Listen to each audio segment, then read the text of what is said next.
but at short intervals. Chapter 1. It was a bright, cold day in April, and the clocks were striking 13. Winston Smith, his chin nuzzled into his breast in an effort to escape the vile wind, slipped quickly through the glass doors of Victory Mansions, though not quickly enough to prevent a swirl of gritty dust from entering along with him. The hallway smelt of boiled cabbage and old rag mats. At one end of it, a colored poster, too large for indoor display, had been tacked to the wall. It depicted simply an enormous face, more than a meter wide. The face of a man of about 45, with a heavy black mustache and ruggedly handsome features. Winston made for the stairs. It was no use trying to lift. Even at the best of times, it was seldom working, and at present the electric current was cut off during daylight hours. It was part of the economy drive in preparation for Hate Week. The flat was 7 flights up, and Winston, who was 39 and had a varicose ulcer above his right ankle, went slowly, resting several times on the way. On each landing, opposite the lift shaft, the poster with the enormous face gazed from the wall. It was one of those pictures which are so contrived that the eyes follow you about when you move. "Big Brother is watching you," the caption beneath it ran. Inside the flat, a fruity voice was reading out a list of figures which had something to do with the production of pig iron. The voice came from an oblong metal plaque like a dull mirror, which formed part of the surface of the right-hand wall. Winston turned a switch, and the voice sank somewhat, though the words were still distinguishable. The instrument, the telescreen, it was called, could be dimmed, but there was no way of shutting it off completely. He moved over to the window, a smallish, frail figure. The meagerness of his body, Chapter 1, merely emphasized. It was a bright, cold day in April, the uniform and the clocks were striking. His hair 13. Was very fair. Winston Smith, his chin nuzzled into his breast in an effort to escape the vile wind, slipped quickly through the glass doors of Victory Mansions, though not quickly enough to prevent a swirl of gritty dust from entering along with him. The hallway smelt of boiled cabbage and old rag mats. At one end of it, a colored poster, too large for indoor display, had been tacked to the wall. It depicted simply an enormous face. Chapter 2.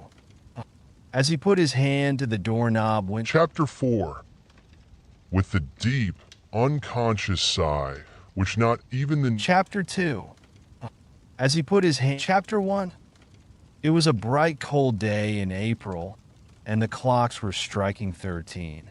Winston Smith, his chin nuzzled into his breast in an effort to escape the vile wind, slipped quickly through the glass doors of Victory Mansions, though not quickly enough to prevent a swirl of gritty dust from entering along with him. The hallway smelt of boiled cabbage and old rag mats. At one end of it, a colored poster, too large for indoor display, had been tacked to the wall. It depicted simply an enormous face, more than a meter wide. The face of a man of about 45, with a heavy black mustache and ruggedly handsome features. Winston made for the stairs. It was no use trying to lift. Even at the best of times, it was seldom working, and at present the electric current was cut off during daylight hours. It was part of the economy drive in preparation for Hate Week. The flat was 7 flights up, and Winston, who was 39 and had a varicose ulcer above his right ankle, went slowly, resting several times on the way. On each landing, opposite the lift shaft, the poster with the enormous face gazed from the wall. It was one of those pictures which are so contrived that the eyes follow you about when you move. "Big Brother is watching you," the caption beneath it ran. Inside the flat, a fruity voice was reading out a list of figures which had something to do with the production of pig iron. The voice came from an oblong metal plaque like a dull mirror, which formed part of the surface of the right-hand wall. Winston turned a switch, and the voice sank somewhat, though the words were still distinguishable. The instrument, the telescreen, it was called, could be dimmed, but there was no way of shutting it off completely. He moved over to the window, a smallish, frail figure, the meagerness of his body merely emphasized by the blue overalls which were the uniform of the party. His hair was very fair, his face naturally sanguine, his skin roughened by coarse soap and blunt razor blades and the cold of the winter that had just ended. Outside, even through the shut window pane, the world looked cold. Down in the street, little eddies of wind were whirling dust and torn paper into spirals. And though the sun was shining and the sky a harsh blue, there seemed to be no color in anything, except the posters that were plastered everywhere. The black mustachioed face gazed down from every commanding corner. There was one on the house front immediately opposite. "Big Brother is watching you," the caption said, while the dark eyes looked deep into Winston's own. Down at street level, another poster, torn at one corner, flapped fitfully in the wind, alternately covering and uncovering the single word "Ingsoc."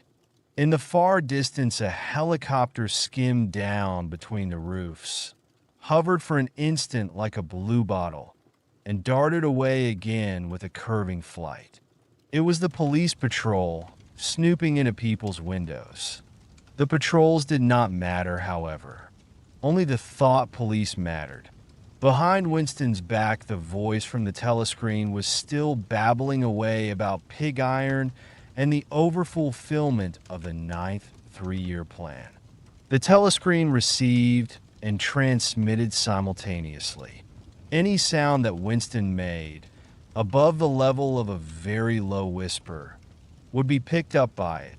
Moreover, so long as he remained within the field of vision which the metal plaque commanded, he could be seen as well as heard. There was, of course, no way of knowing whether you were being watched at any given moment. How often, or on what system, the thought police plugged in on any individual wire was guesswork. It was even conceivable that they watched everybody all the time. But at any rate, they could plug in your wire whenever they wanted to. You had to did live from habit that became instinct, in the assumption that every sound you made was overheard, and, except in darkness, every movement scrutinized. Winston kept his back turned to the telescreen. It was safer, though, as he well knew, even a back can be revealing. A kilometer away, the Ministry of Truth, his place of work, towered vast and white above the grimy landscape. This, he thought with a sort of vague distaste. This was London, chief city of Airstrip 1, itself the third most populous of the provinces of Oceania. He tried to squeeze out some childhood memory that should tell him whether London had always been quite like this. Were there always these vistas of rotting 19th century houses, their sides shored up with balks of timber, their windows patched with cardboard, and their roofs with corrugated iron, their crazy garden walls sagging in all directions? And the bomb sites where the plaster dust swirled in the air, and the willow, herbs straggled over the heaps of rubble. And the places where the bombs had cleared a larger patch, and there had sprung up sordid colonies of wooden dwellings like chicken houses? But it was no use, he could not remember. Nothing remained of his childhood except a series of bright-lit tableaus occurring against no background and mostly unintelligible. The Ministry of Truth, Mini True, in Newspeak, was startlingly different from any other object in sight. It was an enormous pyramidal structure of glittering white concrete, soaring up, terrace after terrace, 300 meters into the air. From where Winston stood, it was just possible to read, picked out on its white face in elegant lettering, the three slogans of the party. War is peace, freedom is slavery, ignorance. A ministry of truth contained. It was said 3,000 rooms above ground level and corresponding ramifications below. Scattered about London, there were just 3 other buildings of similar appearance and size. So completely did they dwarf the surrounding architecture that from the roof of Victory Mansions you could see all 4 of them simultaneously. They were the homes of the 4 ministries between which the entire apparatus of government was divided. The Ministry of Truth, which concerned itself with news, entertainment, education, and the fine arts. The Ministry of Peace, which concerned itself with war. The Ministry of Love, which maintained law and order. And the Ministry of Plenty, which was responsible for economic affairs. Their names in newspeak: Many True, Many Pax, Many Love, and Many Plenty. The Ministry of Love was the really frightening one. There were no windows in it at all. Winston had never been inside the Ministry of Love, nor within half a kilometer of it. It was a place impossible to enter except on official business, and then only by penetrating through a maze of barbed wire entanglements, steel doors, and hidden machine gun nests. Even the streets leading up to its outer barriers were roamed by gorilla-faced guards in black uniforms, armed with jointed truncheons. Winston turned round abruptly. He had set his features into the expression of quiet optimism which it was advisable to wear when facing the telescreen. He crossed the room into the tiny kitchen. By leaving the ministry at this time of day, he had sacrificed his lunch in the canteen, and he was aware that there was no food in the kitchen except a hunk of dark-colored bread which had got to be saved for tomorrow's breakfast. He took down from the shelf a bottle of colorless liquid with a plain, white label marked Victory Gin. It gave off a sickly, oily smell as of Chinese rice spirit. Winston poured out nearly a teacupful, nerved himself for a shock, and gulped it down like a dose of medicine.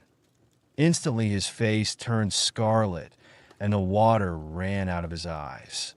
The stuff was like nitric acid, and moreover, in swallowing it, one had the sensation of being hit on the back of the head with a rubber club.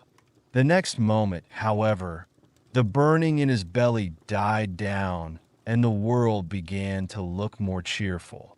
He took a cigarette from a crumpled packet marked Victory Cigarettes and incautiously held it upright, whereupon the tobacco fell out onto the floor. With the next, he was more successful. He went back to the living room and sat down at a small table that stood to the left of the telescreen.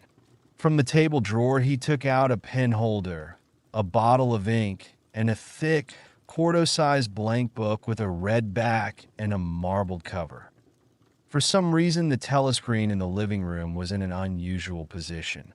Instead of being placed, as was normal, in the end wall where it could command the whole room, it was in the longer wall opposite the window. To one side of it, there was a shallow alcove in which Winston was now sitting, and which, when the flats were built, had probably been intended to hold bookshelves. By sitting in the alcove and keeping well back, Winston was able to remain outside the range of the telescreen, so far as sight went. He could be heard, of course, but so long as he stayed in his present position, he could not be seen. It was partly the unusual geography of the room that had suggested to him the thing that he was now about to do. But it had also been suggested by the book that he had just taken out of the drawer. It was a peculiarly beautiful book. Its smooth, creamy paper, a little yellowed by age, was of a kind that had not been manufactured for at least 40 years past. He could guess, however, that the book was much older than that. He had seen it lying in the window of a frozy little junk shop in a slummy quarter of the town, just what quarter he did not now remember, and had been stricken immediately by an overwhelming desire to possess it. Party members were supposed not to go into ordinary shops, dealing on the free market, it was called, but the rule was not strictly kept because there were various things such as shoelaces and razor blades, which it was impossible to get hold of in any other way. He had given a quick glance up and down the street, and then had slipped inside and bought the book for $2.50. At the time, he was not conscious of wanting it for any particular purpose.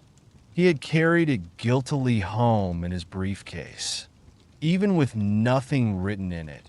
It was a compromising possession. The thing that he was about to do was to open a diary. This was not illegal. Nothing was illegal since there were no longer any laws.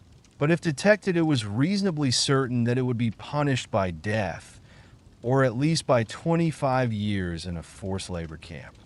Winston fitted a nib into the pen holder and sucked it to get the grease off. The pen was an archaic instrument, seldom used even for signatures, and he had procured one, furtively and with some difficulty, simply because of a feeling that the beautiful, creamy paper deserved to be written on with a real nib instead of being scratched with an ink pencil. Actually, he was not used to writing by hand. Apart from very short notes, it was usual to dictate everything into the speak-write, which was of course impossible for his present purpose. He dipped the pen into the ink and then faltered for just a second. A tremor had gone through his bowels. To mark the paper was the decisive act. In small, clumsy letters he wrote, April 4th, 1984, that he sat back. A sense of complete helplessness had descended upon him. To begin with, he did not know with any certainty that this was 1984. It must be round about that date, since Hugh was fairly sure that his age was 39, and he believed that he had been born in 1944 or 1945. But it was never possible nowadays to pin down any date within a year or two. For whom? It suddenly occurred to him to wonder, was he writing this diary? For the future, for the unborn. His mind hovered for a moment round the doubtful date on the page, and then fetched up with a bump against the newspeak word doublethink. For the first time, the magnitude of what he had undertaken came home to him. How could you communicate with the future? It was of its nature impossible. Either the future would resemble the present, in which case it would not listen to him, or it would be different from it, and his predicament would be meaningless. For some time he sat gazing stupidly at the paper. The telescreen had changed over to strident military music.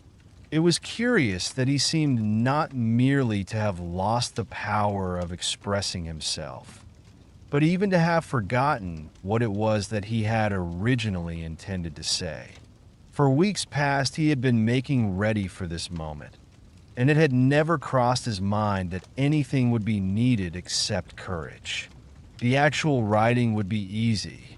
All he had to do was to transfer to paper the interminable restless monologue that had been running inside his head, literally for years. At this moment, however, even the monologue had dried up. Moreover, his varicose ulcer had begun itching unbearably. He dared not scratch it because if he did so, it always became inflamed. The seconds were ticking by.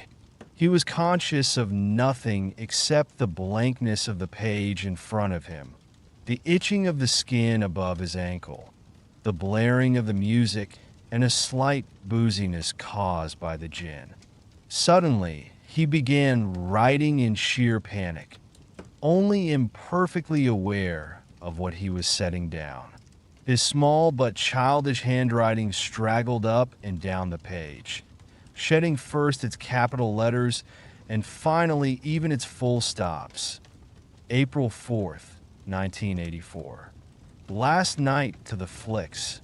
all war films. One very good, one of a ship full of refugees being bombed somewhere in the Mediterranean. Audience much amused by shots of a great huge fat man trying to swim away with a helicopter after him. First you saw him wallowing along in the water like a porpoise. Then you saw him through the helicopter's gun sights. Then he was full of holes and the sea round him turned pink, and he sank as suddenly as though the holes had let in the water, audience shouting with laughter when he sank. Then you saw a lifeboat full of children with a helicopter hovering over it. There was a middle-aged woman, might have been a Jewess, sitting up in the bow with a little boy about 3 years old in her arms. Little boy screaming with fright and hiding his head between her breasts as if he was trying to burrow right into her, and the woman putting her arms round him and comforting him, although she was blue with fright herself. All the time covering him up as much as possible, as if she thought her arms could keep the bullets off him. Then the helicopter planted a 20-kilo bomb in among them terrific flash, and the boat went all to matchwood. Then there was a wonderful shot of a child's arm going up, right up into the air. A helicopter with a camera in its nose must have followed it up. And there was a lot of applause from the party seats, but a woman down in the prole part of the house suddenly started kicking up a fuss and shouting they didn't ought to have showed it, not in front of kids. It ain't right, not in front of kids. It ain't until the police turned her. And I don't suppose anything happened to her, nobody. Cares what the proles say, typical prole reaction. They never Winston stopped writing, partly because he was suffering from cramp. He did not know what had made him pour out this stream of rubbish. But the curious thing was that while he was doing so, a totally different memory had clarified itself in his mind, to the point where he almost felt equal to writing it down. It was, he now realized, because of this other incident that he had suddenly decided to come home and begin the diary today. It had happened that morning at the ministry. If anything so nebulous could be said to happen, that IT was nearly 1100. And in the records department, where Winston worked, they were dragging the chairs out of the cubicles and grouping them in the center of the hall opposite the big telescreen, in preparation for the 2 minutes hate. Winston was just taking his place in one of the middle rows when two people whom he knew by sight, but had never spoken to, came unexpectedly into the room. One of them was a girl whom he often passed in the corridors. He did not know her name, but he knew that she worked in the fiction department. Presumably, since he had sometimes seen her with oily hands and carrying a spanner, she had some mechanical job on one of the novel-writing machines. She was a bold-looking girl of about 27, with thick hair, a freckled face, and swift, athletic movements.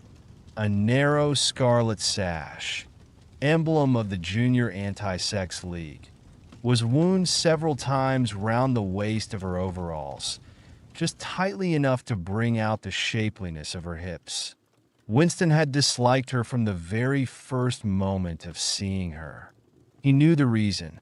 It was because of the atmosphere of hockey fields and cold baths and community hikes and general clean-mindedness which she managed to carry about with her. He disliked nearly all women, and especially the young and pretty ones. It was always the women, and above all the young ones, who were the most bigoted adherents of the party, the swallowers of slogans, the amateur spies and nosers out of unorthodoxy. But this particular girl gave him the impression of being more dangerous than most. Once when they passed in the corridor, she gave him a quick sidelong glance which seemed to pierce right into him and for a moment had filled him with black terror. The idea had even crossed his mind that she might be an agent of the thought police. That it was true was very unlikely. Still, he continued to feel a peculiar uneasiness, which had fear mixed up in it as well as hostility, whenever she was anywhere near him. The other person was a man named O'Brien, a member of the inner party and holder of some post so important and remote that Winston had only a dim idea of its nature. A momentary hush passed over the group of people round the chairs as they saw the black overalls of an inner party member approaching. O'Brien was a large, burly man with a thick neck and a coarse, humorous, brutal face. In spite of his formidable appearance, he had a certain charm of manner. He had a trick of resettling his spectacles on his nose, which was curiously disarming. In some indefinable way, curiously civilized. It was a gesture which, if anyone had still thought in such terms, might have recalled an 18th century nobleman offering his snuff box. Winston had seen O'Brien perhaps a dozen times in almost as many years. He felt deeply drawn to him, and not solely because he was intrigued by the contrast between O'Brien's urbane manner and his prizefighter's physique. Much more it was because of a secretly held belief, or perhaps not even a belief, merely a hope, that O'Brien's political orthodoxy was not perfect. Something in his face suggested it irresistibly. And again, perhaps it was not even unorthodoxy that was written in his face, but simply intelligence. But at any rate, he had the appearance of being a person that you could talk to if somehow you could cheat the telescreen and get him alone.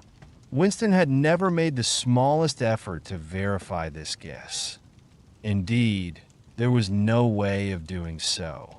At this moment, O'Brien glanced at his wristwatch, saw that it was nearly 1100, and evidently decided to stay in the records department until the 2 minutes hate was over. He took a chair in the same row as Winston, a couple of places away. A small, sandy-haired woman who worked in the next cubicle to Winston was between them.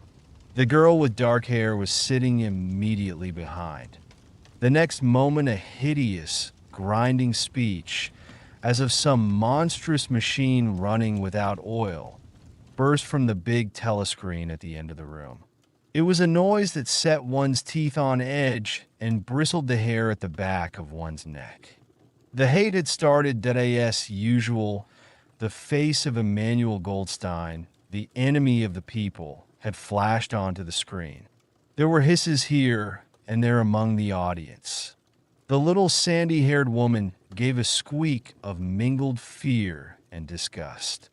Goldstein was the renegade and backslider who once, long ago, how long ago nobody quite remembered, had been one of the leading figures of the party, almost on a level with Big Brother himself, and then had engaged in counter-revolutionary activities, had been condemned to death, and had mysteriously escaped and disappeared.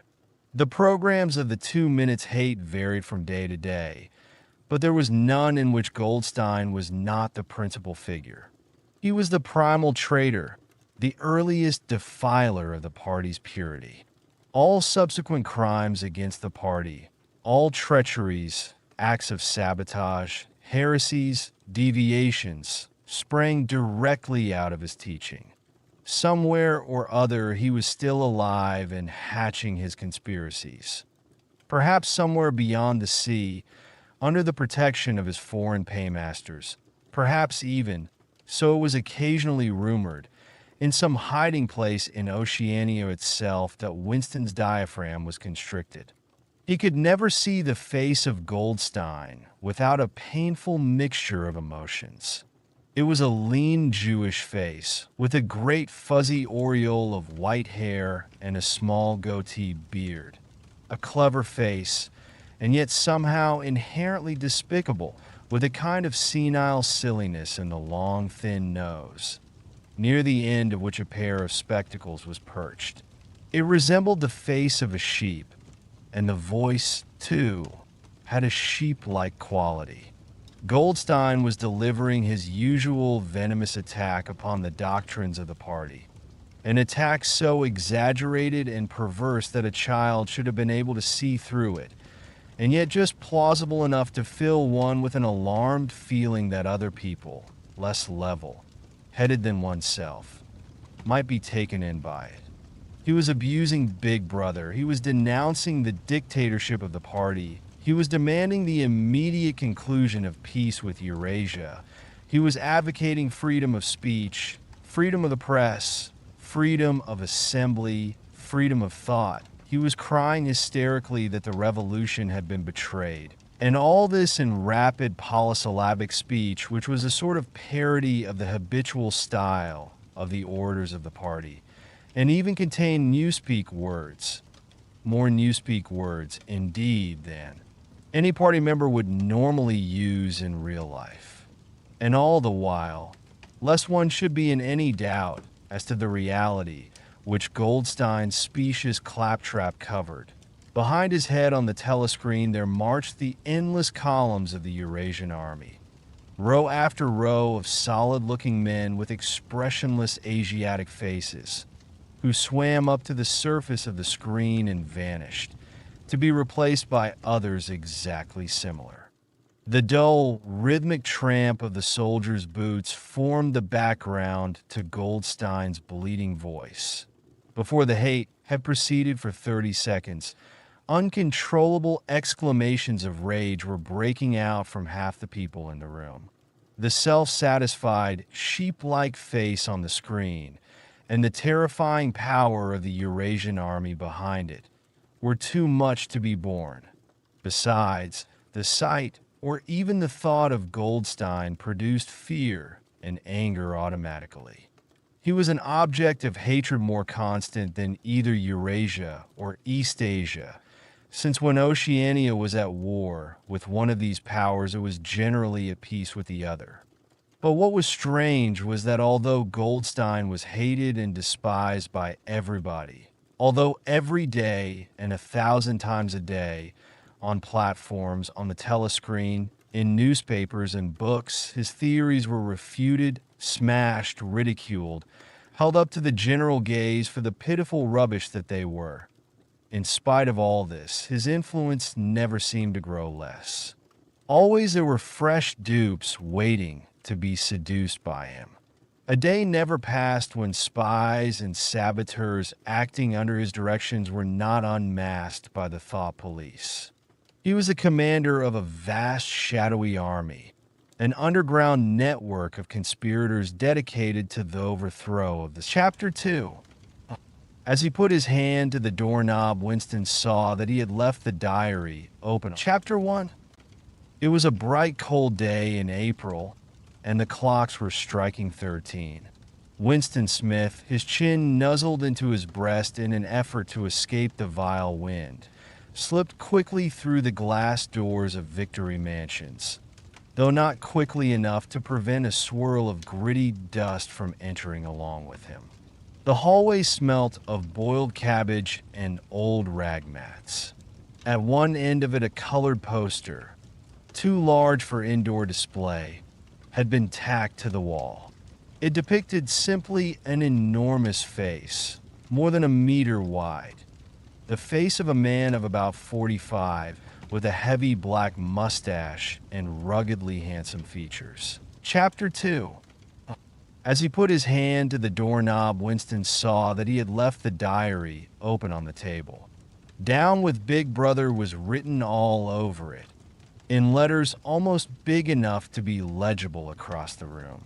It was an inconceivable stupid thing to have done, but he realized, even in his panic, he had not wanted to smudge the creamy paper by shutting the book while the ink was wet. He drew in his breath and opened the door. Instantly, a warm wave of relief flowed through him. A colorless, crushed-looking woman with wispy hair and a lined face was standing outside. "Oh, comrade," she began in a dreary, whining sort of voice. "I thought I heard you come in. Do you think you could come across and have a look at our kitchen sink? It's got blocked up, and it was Mrs. Parsons, the wife of a neighbor on the same floor." Mrs. was a word somewhat discountenanced by the party. You were supposed to call everyone comrade, but with some women one used it instinctively. She was a woman of about 30, but looking much older. One had the impression that there was dust in the creases of her face. Winston followed her down the passage. These amateur repair jobs were an almost daily irritation. Victory mansions were old flats built in 1930 or thereabouts and were falling to pieces. The plaster flaked constantly from ceilings and walls. The pipes burst in every hard frost. The roof leaked whenever there was snow.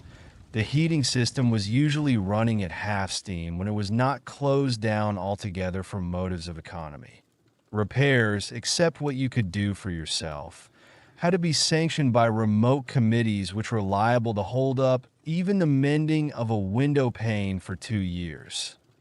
"Of course it's only because Tom isn't home," said Mrs. Parsons vaguely. The Parsons flat was bigger than Winston's and dingy in a different way. Everything had a battered, trampled-on look, as though the place had just been visited by some large, violent animal. Games impedimenta, hockey sticks, boxing gloves, a burst football, a pair of sweaty shorts turned inside out, lay all over the floor, and on the table there was a litter of dirty dishes and dog-eared exercise books. On the walls were scarlet banners of the Youth League and the Spies, and a full-size poster of Big Brother. There was the usual boiled cabbage smell, common to the whole building, but it was shot through by a sharper reek of sweat, which one knew this at the first sniff, though it was hard to say how, was the sweat of some person not present at the moment. In another room, someone with a comb and a piece of toilet paper was trying to keep tune with the military music which was still issuing from the telescreen. "It's the children," said Mrs. Parsons, casting a half-apprehensive glance at the door. "They haven't been out today." And of course, she had a habit of breaking off her sentences in the middle. The kitchen sink was full nearly to the brim with filthy greenish water, which smelt worse than ever of cabbage. Winston knelt down and examined the angle joint of the pipe. He hated using his hands, and he hated bending down, which was always liable to start him coughing. Mrs. Parsons looked on helplessly. "Of course, if Tom was home, he'd put it right in a moment," she said. "He loves anything like that. He's ever so good with his hands, Tom is." Parsons was Winston's fellow employee at the Ministry of Truth. He was a fattish but active man of paralyzing stupidity, a mass of imbecile enthusiasms. One of those completely unquestioning, devoted drudges on whom, more even than on the thought police, the stability of the party depended. At 35, he had just been unwillingly evicted from the Youth League, and before graduating into the Youth League, he had managed to stay on in the Spies for a year beyond the statutory age. At the ministry, he was employed in some subordinate post for which intelligence was not required, but on the other hand, he was a leading figure on the sports committee and all the other committees engaged in organizing community hikes, spontaneous demonstrations, savings campaigns, and voluntary activities generally. He would inform you with quiet pride, between whiffs of his pipe, that he had put in an appearance at the community center every evening for the past 4 years. An overpowering smell of sweat, a sort of unconscious testimony to the strenuousness of his life, followed him about wherever he went, and even remained behind him after he had gone. "Have you got a spanner?" said Winston, fiddling with a nut on the angle joint. "A spanner," said Mrs. Parsons, immediately becoming invertebrate. "I don't know. I'm sure. Perhaps the children." There was a trampling of boots and another blast on the comb as the children charged into the living room. Mrs. Parsons brought the spanner. Winston let out the water and disgustedly removed the clot of human hair that had blocked up the pipe. He cleaned his fingers as best he could in the cold water from the tap and went back into the other room.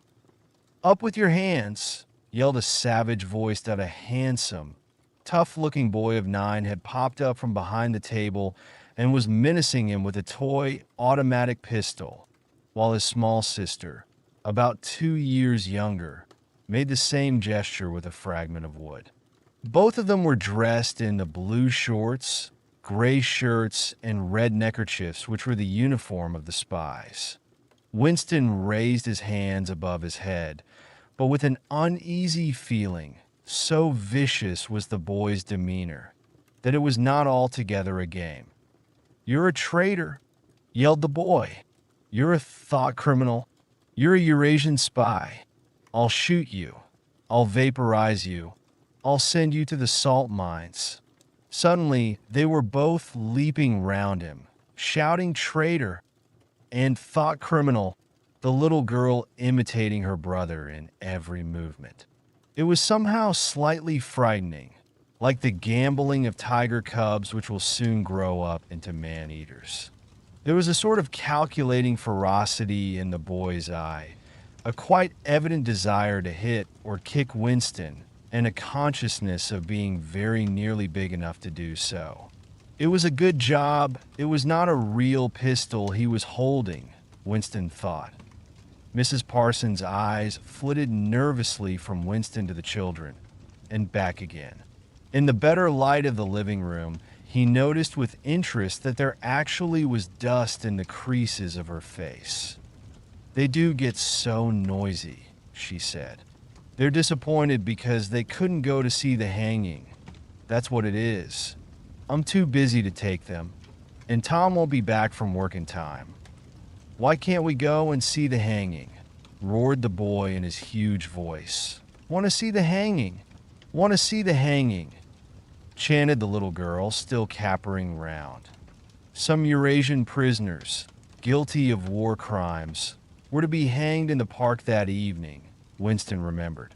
This happened about once a month and was a popular spectacle. Children always clamored to be taken to see it. He took his leave of Mrs. Parsons and made for the door. But he had not gone 6 steps down the passage when something hit the back of his neck, an agonizingly painful blow. It was as though a red-hot wire had been jabbed into him. He spun round just in time to see Mrs. Parsons dragging her son back into the doorway while the boy pocketed a catapult. "Goldstein!"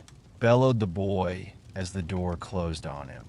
But what most struck Winston was the look of helpless fright on the woman's grayish face. Back in the flat, he stepped quickly past the telescreen and sat down at the table again, still rubbing his neck. The music from the telescreen had stopped. Instead, a clipped military voice was reading out, with a sort of brutal relish, a description of the armaments of the new floating fortress which had just been anchored between Iceland and the Faroe Islands. With those children, he thought, that wretched woman must lead a life of terror. Another year, 2 years, and they would be watching her night and day for symptoms of unorthodoxy.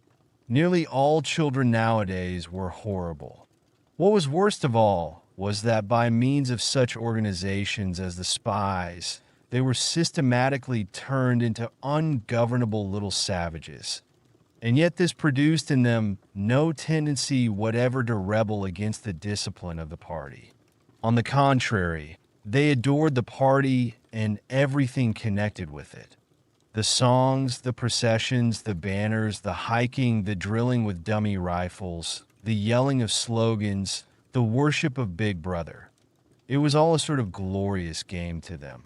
All their ferocity was turned outwards against the enemies of the state, against foreigners, traitors, saboteurs, thought criminals.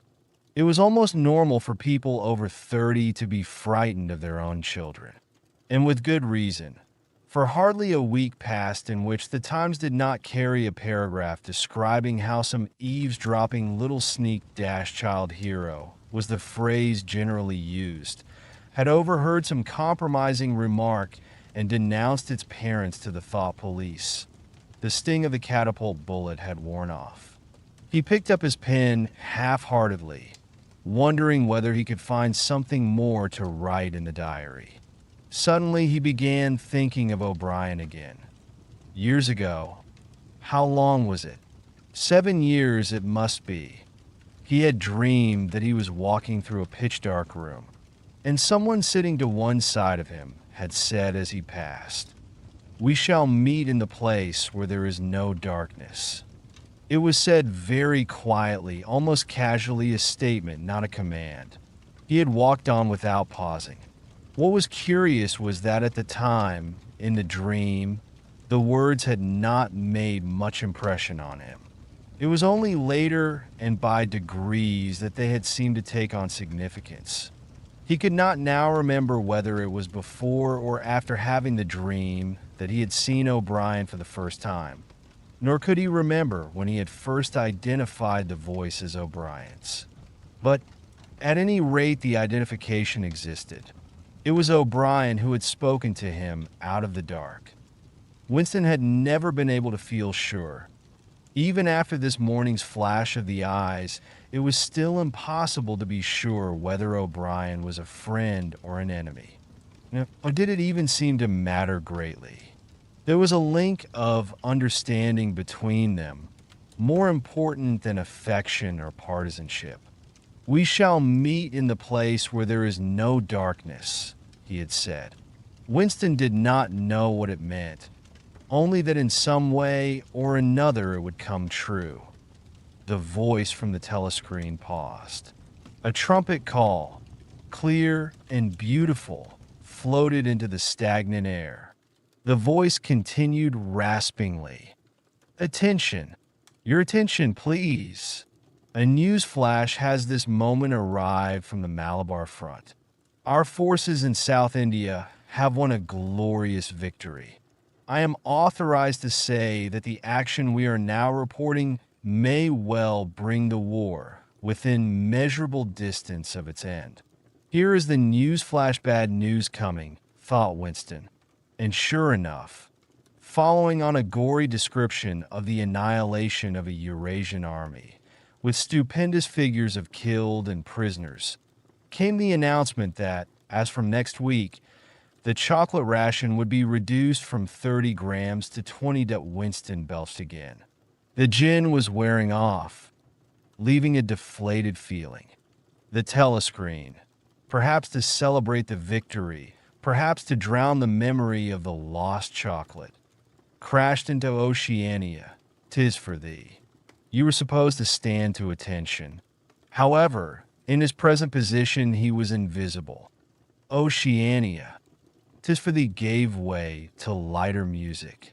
Winston walked over to the window, keeping his back to the telescreen. The day was still cold and clear. Somewhere far away, a rocket bomb exploded with a dull, reverberating roar. About 20 or 30 of them a week were falling on London at present. Down in the street, the wind flapped the torn poster to and fro, and the word Ingsoc fitfully appeared and vanished. Ingsoc, the sacred principles of Ingsoc. Newspeak, doublethink, the mutability of the past. He felt as though he were wandering in the forests of the sea bottom, lost in a monstrous world where he himself was the monster. He was alone. The past was dead. The future was unimaginable. What certainty had he that a single human creature now living was on his side? And what way of knowing that the dominion of the party would not endure forever? Like an answer, the 3 slogans on the white face of the Ministry of Truth came back to him. War is peace, freedom is slavery, ignorance. He took a 25-cent piece out of his pocket. There, too, in tiny clear lettering, the same slogans were inscribed, and on the other face of the coin, the head of Big Brother. Even from the coin, the eyes pursued you. On coins, on stamps, on the covers of books, on banners, on posters, and on the wrappings of a cigarette packet, everywhere. Always the eyes watching you and the voice enveloping you. Asleep or awake, working or eating, indoors or out of doors, in the bath or in bed. No escape. Nothing was your own except the few cubic centimeters inside your skull. The sun had shifted round, and the myriad windows of the Ministry of Truth, with a light no longer shining on them, looked grim as the loopholes of a fortress. His heart quailed before the enormous pyramidal shape. It was too strong. It could not be stormed. 1,000 rocket bombs would not batter it down. He wondered again for whom he was writing the diary. For the future, for the past, for an age that might be imaginary. And in front of him there lay not death but annihilation. The diary would be reduced to ashes and himself to vapor. Only the thought police would read what he had written before they wiped it out of existence and out of memory. How could you make appeal to the future when not a trace of you, not even an anonymous word scribbled on a piece of paper, could physically survive? The telescreen struck 14. He must leave in 10 minutes. He had to be back at work by 14:30. Curiously, the chiming of the hour seemed to have put new heart into him. He was a lonely ghost uttering a truth that nobody would ever hear. But so long as he uttered it, in some obscure way, the continuity was not broken. It was not by making yourself heard, but by staying sane that you carried on the human heritage. He went back to the table, dipped his pen, and wrote, to the future or to the past, to a time when thought is free, when men are different from one another and do not live alone, to a time when truth exists and what is done cannot be undone. From the age of uniformity, from the age of solitude, from the age of Big Brother, from the age of doublethink, greetings, he was already dead, he reflected. It seemed to him that it was only now, when he had begun to be able to formulate his thoughts, that he had taken the decisive step. The consequences of every act are included in the act itself. He wrote, thought crime does not entail death. Thought crime is death. Now he had recognized himself as a dead man. It became important to stay alive as long as possible. 2 fingers of his right hand were ink-stained. It was exactly the kind of detail that might betray you. Some nosing zealot in the ministry, a woman probably. Someone like the little sandy-haired woman or the dark-haired girl from the fiction department. Might start wondering why he had been writing during the lunch interval, why he had used an old-fashioned pen, what he had been writing, and then drop a hint in the appropriate quarter. He went to the bathroom and carefully scrubbed the ink away with a gritty dark brown soap which rasped your skin like sandpaper and was therefore well adapted for this purpose that he put the diary away in the drawer. It was quite useless to think of hiding it, but he could at least make sure whether or not its existence had been discovered. A hair laid across the page. Ends was too obvious. With the tip of his finger, he picked up an identifiable grain of whitish dust and deposited it on the corner of the cover, where it was bound to be shaken off if the book was moved. Chapter 3. Winston was dreaming of his mother. He must, he thought, have been 10 or 11 years old when his mother had disappeared. She was a tall, statuesque, rather silent woman with slow movements and magnificent fair hair. His father he remembered more vaguely as dark and thin, dressed always in neat dark clothes. Winston remembered especially the very thin soles of his father's shoes, and wearing spectacles. The two of them must evidently have been swallowed up in one of the first great purges of the 50s, that at this moment his mother was sitting in some place deep down beneath him, with his young sister in her arms. He did not remember his sister at all, except as a tiny, feeble baby, always silent with large, watchful eyes. Both of them were looking up at him. They were down in some subterranean place, the bottom of a well, for instance, or a very deep grave, but it was a place which, already far below him, was itself moving downwards. They were in the saloon of a sinking ship, looking up at him through the darkening water. There was still air in the saloon. They could still see him and he them. But all the while they were sinking down into the green waters which in another moment must hide them from sight forever. He was out in the light and air while they were being sucked down to death. And they were down there because he was up here. He knew it and they knew it, and he could see the knowledge in their faces. There was no reproach either in their faces or in their hearts. Only the knowledge that they must die in order that he might remain alive, and that this was part of the unavoidable order of things. He could not remember what had happened, but he knew in his dream that in some way the lives of his mother and his sister had been sacrificed to his own. It was one of those dreams which, while retaining the characteristic dream scenery, are a continuation of one's intellectual life, and in which one becomes aware of facts and ideas which still seem new and valuable after one is awake.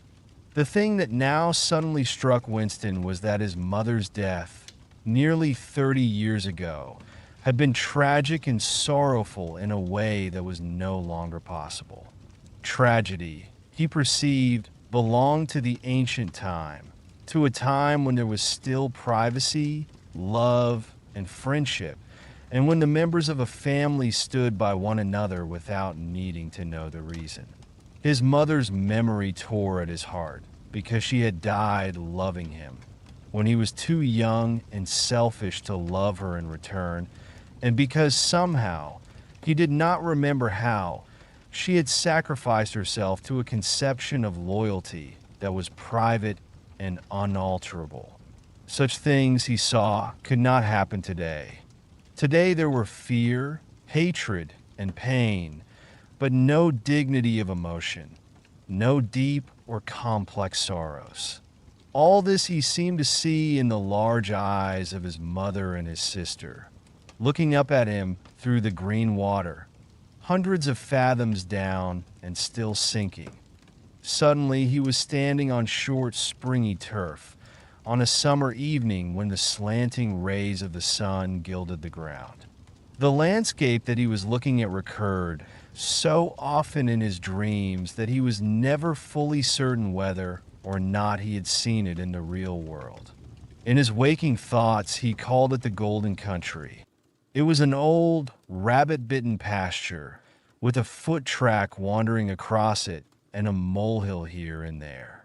In the ragged hedge on the opposite side of the field, the boughs of the elm trees were swaying very faintly in the breeze, their leaves just stirring in dense masses like women's hair. Somewhere near at hand, though out of sight, there was a clear, slow-moving stream where dace were swimming in the pools under the willow trees. The girl with dark hair was coming towards them across the field. With what seemed a single movement, she tore off her clothes and flung them disdainfully aside. Her body was white and smooth, but it aroused no desire in him. Indeed, he barely looked at it. What overwhelmed him in that instant was admiration for the gesture with which she had thrown her clothes aside. With its grace and carelessness, it seemed to annihilate a whole culture, a whole system of thought, as though Big Brother and the party and the thought police could all be swept into nothingness by a single splendid movement of the arm. That too was a gesture belonging to the ancient time. Winston woke up with the word Shakespeare on his lips. The telescreen was giving forth an ear-splitting whistle, which continued on the same note for 30 seconds. It was not 7:15, getting up time for office workers. Winston wrenched his body out of bed. Naked, For a member of the outer party received only 3,000 clothing coupons annually, and a suit of pajamas was 600, and seized a dingy singlet and a pair of shorts that were lying across a chair. The physical jerks would begin in 3 minutes. The next moment he was doubled up by a violent coughing fit which nearly always attacked him soon after waking up.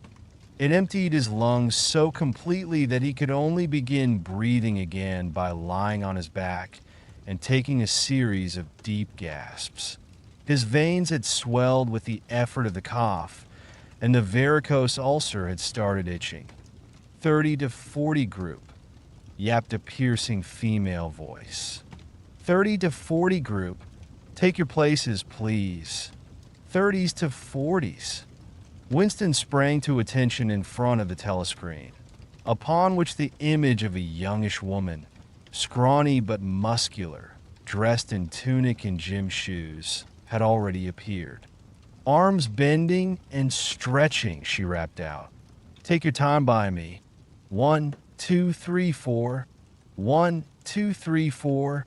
Come on, comrades, put a bit of life into it. 1, 2, 3, 4. 1, 2, 3, 4. The pain of the coughing fit had not quite driven out of Winston's mind the impression made by his dream, and the rhythmic movements of the exercise restored it somewhat. As he mechanically shot his arms back and forth, wearing on his face the look of grim enjoyment, which was considered proper during the physical jerks, he was struggling to think his way backward into the dim period of his early childhood. It was extraordinarily difficult. Beyond the late 50s, everything faded. When there were no external records that you could refer to, even the outline of your own life lost its sharpness. You remembered huge events which had quite probably not happened. You remembered the detail of incidents without being able to recapture their atmosphere, and there were long blank periods to which you could assign nothing. Everything had been different then. Even the names of countries and their shapes on the map had been different. Airstrip 1, for instance, had not been so called in those days. It had been called England or Britain, though London, he felt fairly certain, had always been called London. Winston could not definitely remember a time when his country had not been at war, but it was evident that there had been a fairly long interval of peace during his childhood, because one of his early memories was of an air raid which appeared to take everyone by surprise. Perhaps it was the time when the atomic bomb had fallen on Colchester. He did not remember the raid itself, but he did remember his father's hand clutching his own as they hurried down into some place deep in the earth, round and round a spiral staircase which rang under his feet and which finally so wearied his legs that he began whimpering and they had to stop and rest. His mother, in her slow, dreamy way, was following a long way behind them. She was carrying his baby sister, or perhaps it was only a bundle of blankets that she was carrying. He was not certain whether his sister had been born then. Finally, they had emerged into a noisy, crowded place which he had realized to be a tube station. There were people sitting all over the stone-flagged floor, and other people, packed tightly together, were sitting on metal bunks, one above the other. Winston and his mother and father found themselves a place on the floor, and near them an old man and an old woman were sitting side by side on a bunk. The old man had on a decent dark suit and a black cloth cap pushed back from very white hair. His face was scarlet, and his eyes were blue and full of tears. He reeked of gin. It seemed to breathe out of his skin in place of sweat, and one could have fancied that the tears welling from his eyes were pure gin.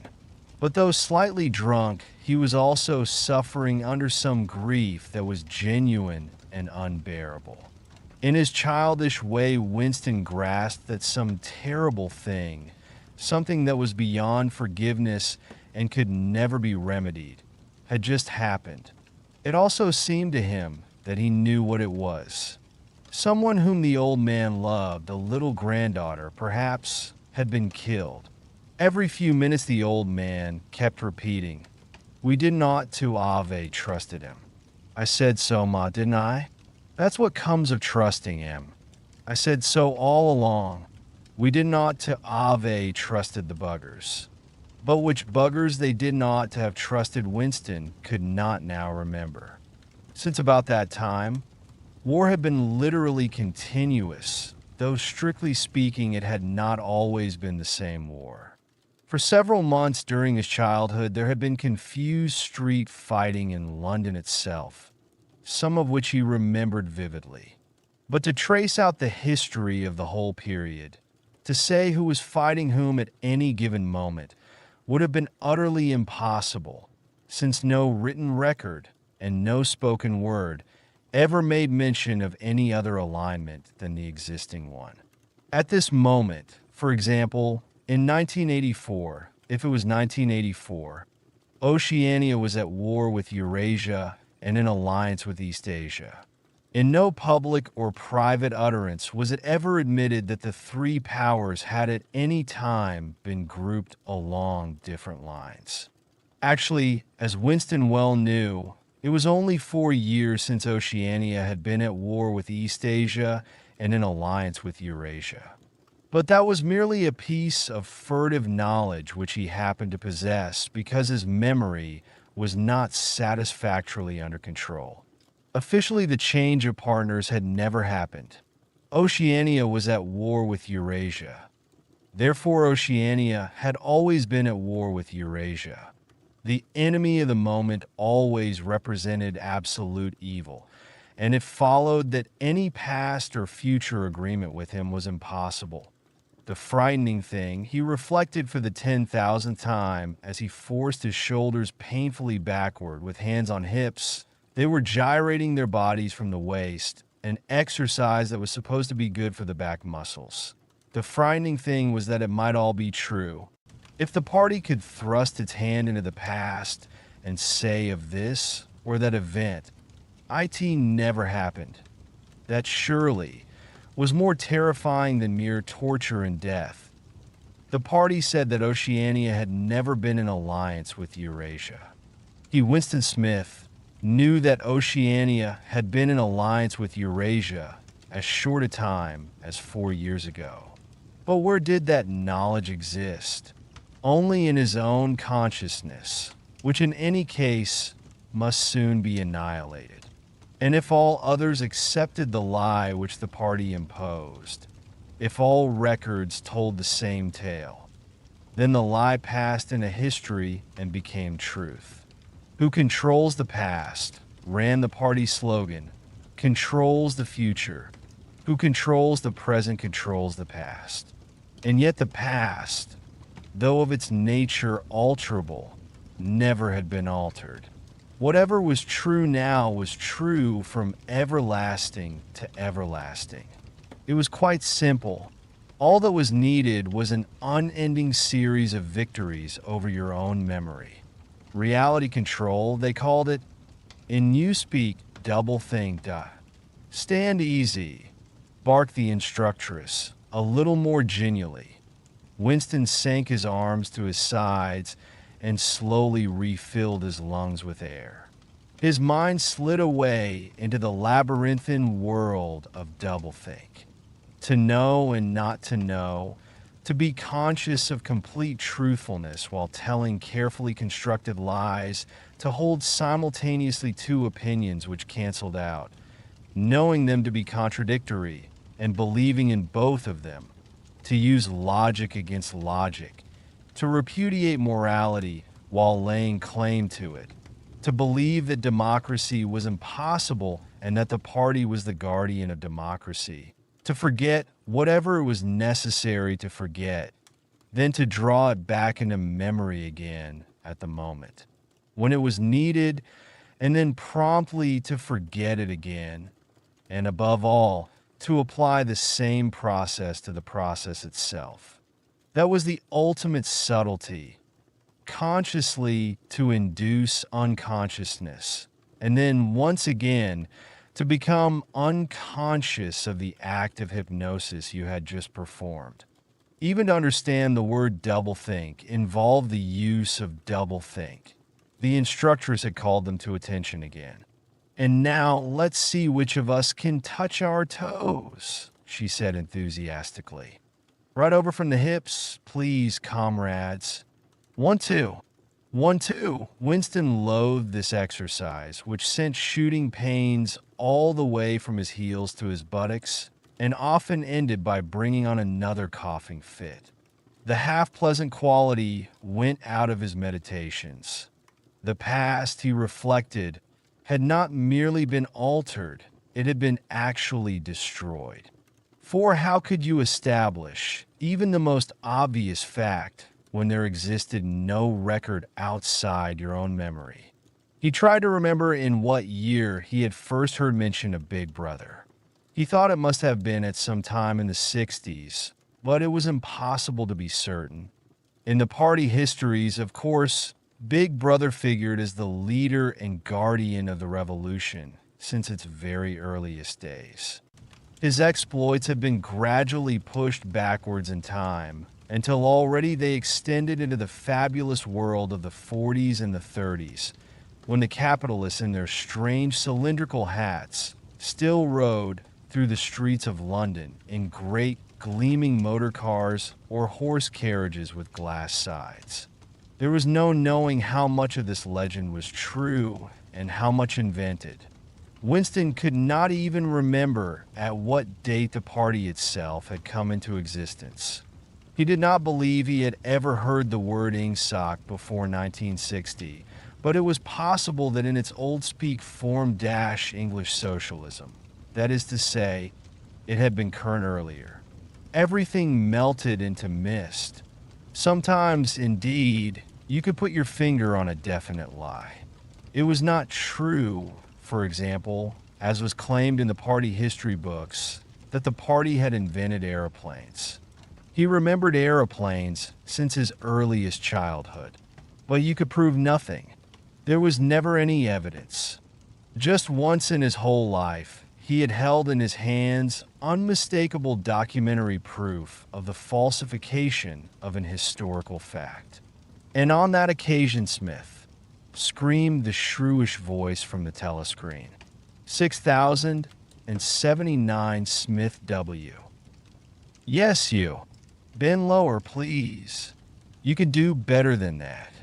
You're not trying. Lower, please. That's better, comrade. Now stand at ease, the whole squad, and watch me." A sudden hot sweat had broken out all over Winston's body. His face remained completely inscrutable. Never show dismay. Never show resentment. A single flicker of the eyes could give you away. He stood watching while the instructress raised her arms above her head and, one could not say gracefully, but with remarkable neatness and efficiency, bent over and tucked the first joint of her fingers under her toes. "There, comrades. That's how I want to see you doing it. Watch me again. I'm 39, and I've had 4 children. Now look." She bent over again. "You see my knees aren't bent. You can all do it if you want to," she added as she straightened herself up. "Anyone under 45 is perfectly capable of touching his toes.